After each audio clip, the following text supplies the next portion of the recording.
Ever since I started flying, I just wanted to fly through things. And even to this day, even if I'm hover testing a drone for the first time that I've just built, I can't resist going for a gap, even if it ends badly, which a lot of the time it does. I think it's just the close proximity of flying near something that makes FPV a little bit more exciting. It's a bit more butt clenching as you go through something and almost hit it. And it doesn't matter how slow you go through there, it makes it look faster on video too. However, as much as I like my freestyle quads and I love hitting gaps with these things at speed, there is one gap I've always wanted to do and I've never actually hit that yet. And that is the gap between my legs. That didn't sound right, did it? There's one gap that I've always wanted to try and I've never hit yet, and that is my gap. That still doesn't sound good. Yeah. So there's one gap that I've always wanted to try and I haven't actually hit this yet, and that is to fly through my legs.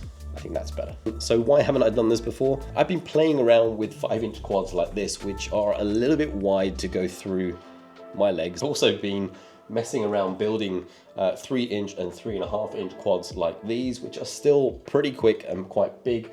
The other 3-inch quads that I've bought, which are bind and flyers like this one, come with these 3.5-inch props, which are so sharp that they will actually tear into your hands without even having to be on. So yeah, I'll admit it, I'm a little bit petrified of cutting my legs up or losing my penis if I get it wrong. So when BetaFPV got in contact with me and asked if I wanted to try out their Pavo Pico, which is a tiny, tiny whoop that carries a DJI O3, I figured this would be great. I can hit that gap and film the aftermath in glorious 4K for all of you. As a disclaimer, BetaFPV have sent me the Pavo Pico for free. They didn't supply it with the O3 Air unit. I haven't been paid for this video. I haven't been told to say anything about this quad. If you've seen any of my other videos, not even just my FPV videos, you'll know that I will be brutally honest if something really sucks. I just want to reiterate that this is not a review video. There are plenty of review videos out there already on this specific quad. This is a video about me having some fun with a new style of quad that I was probably going to buy anyway. We're going to try and find some stuff to fly through, and we'll try and make it smaller and smaller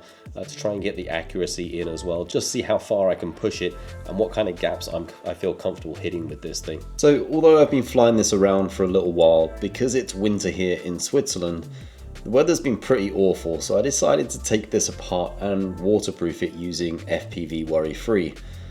Yes, I'm making a meal of this, but that's because the FPV Worry-Free bottle was half solid when I got it, so I had to kind of squeeze it out in a different way. But I've caked all of this in Worry-Free now, so it should be pretty waterproof.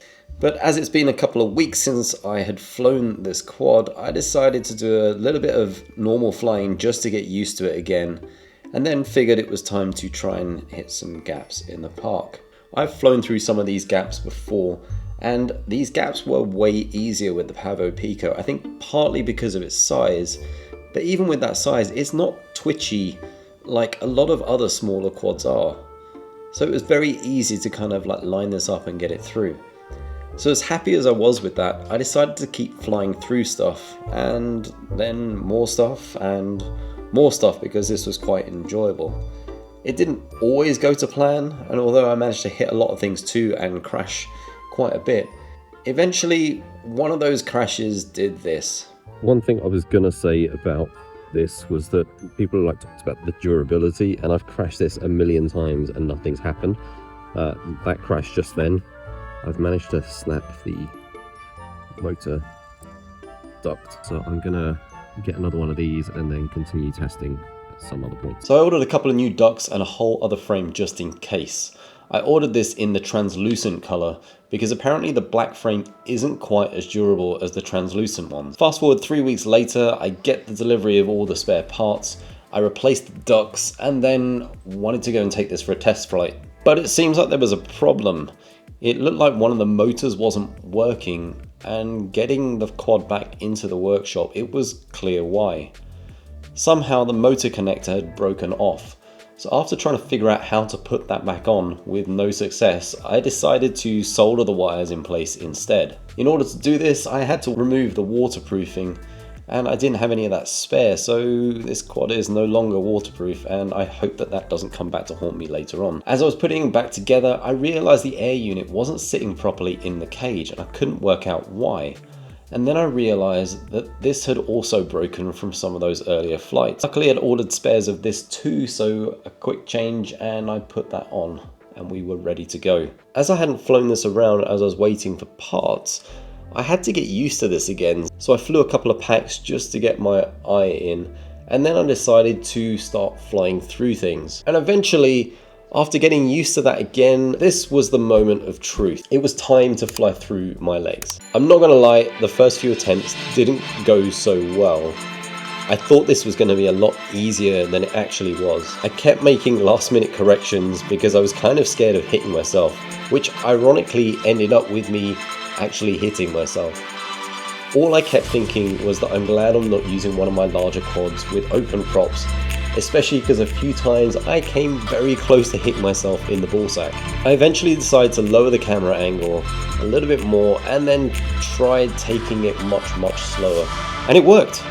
I managed to fly through. This wasn't the epic fly through I thought it would be, but I actually did it.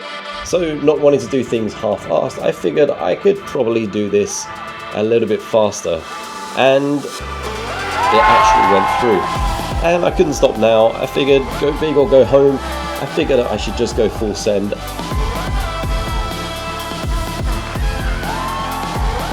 But it went through and I had done it. So here are some of my thoughts on my experience of flying this around for the last few months. I'm going to give you a few things that this is definitely not. So if you're looking for one of those things, you should be looking at something completely different. However, I do think that this is a genius business move by BetaFPV, and I will tell you why in just a second. Firstly, this is not a beginner quad, and by that I don't mean that if you're a beginner you won't be able to fly this, it's too powerful or too twitchy or anything like that. I just think that if you're looking for your first FPV quad, this probably isn't it. I mean, it flies nice, it's really smooth, it's easy to control straight out of the box. However, as you saw from my testing, this is not the most durable quad. I broke the ducts, I broke the camera cage, I broke the connector for the motors somehow and had to resolder that on. And that's the thing, this is not the easiest quad to repair and put back together if you've never done something like this before. If you're looking for something to freestyle with, this isn't it either. Something that's 2S with this weight just doesn't let you catch it out of a trick very easily. I crashed this into the floor multiple times just because there wasn't enough power to kind of zip it up. For me, if you want something that freestyles, I would stay away from this one. This is also not a tiny whoop. I tried to race this around the house and it's not that maneuverable. I think if you're doing a fly through of a house or you just want to cruise through an interior, you know, fine, actually this is pretty good for that. But if you want to rip it around, this is not quite what you're looking for. Now, I'm not the best pilot indoors, so I thought maybe it was just me, and I figured maybe I'll check out Nick Burns' video that he did on this,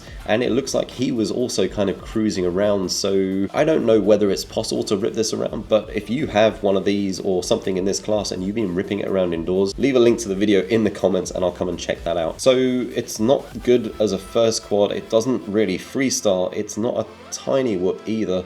So what the hell is this? So to put this in car terms, think of your freestyle quad being something like a Lotus, which is amazing in corners, it is really responsive, it is exhilarating and gets the adrenaline going, but you have to be on top of it at all times, otherwise you're going to end up crashing out. Now picture this, you've had a really long, hard day at work, you need to go to the shops quickly, pick up some stuff, poodle back home, and you want to kind of relax while you're doing it. The Lotus can do that, it just feels like a little bit too much effort for doing something so simple. So instead you opt for your Toyota Corolla. That's what the Pavo Pico is. It's a bit like if you're having a bad day, you're a bit tired or anything like that, and you just want to cruise around for a little bit. I've gotten used to flying this around and taking it with me on different trips. This thing is so small, it just kind of fits into the bag with everything else that I'm taking. It doesn't feel like a lot of extra stuff to be taking, so it kind of comes with me to most places, and I typically end up flying this around wherever I am just to get a little bit of stick time in. The thing is that it's so quiet and small